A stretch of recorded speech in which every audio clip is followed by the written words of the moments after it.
Hi friends, summer వచ్చిందంటే మనకు ముందుగా గుర్తొచ్చేది మామిడి పండ్లు, అలాగే మామిడికాయలు.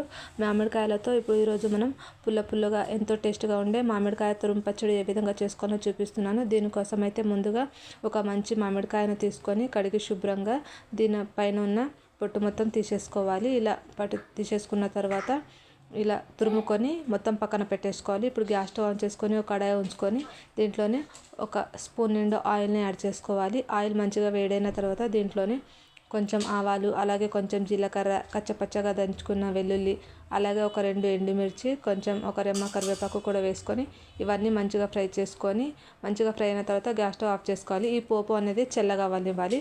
ఇప్పుడు తురుముకున్న మామిడికాయల్లో మన రుచికి సరిపడా కారం, ఉప్పు, కొంచెం పసుపు కూడా వేసుకొని మనం ముందుగా సిద్ధం చేసుకున్న పోపులోకి కలిపేసుకోవాలి. అంతే, ఎంతో టేస్ట్గా ఉండే మామిడికాయ తురుము పచ్చడి అనేది ఒక 5 నిమిషాల్లోనే రెడీ అయిపోతుంది. వేడి అన్నంలోకి చాలా అంటే చాలా టేస్ట్గా ఉంటుంది. వీడియో నచ్చితే మాత్రం ఖచ్చితంగా లైక్ ఇవ్వండి, అలాగే సబ్స్క్రైబ్ చేసుకొని సపోర్ట్ చేయండి. మీ ఫ్రెండ్స్ అండ్ ఫ్యామిలీకి షేర్ చేయండి.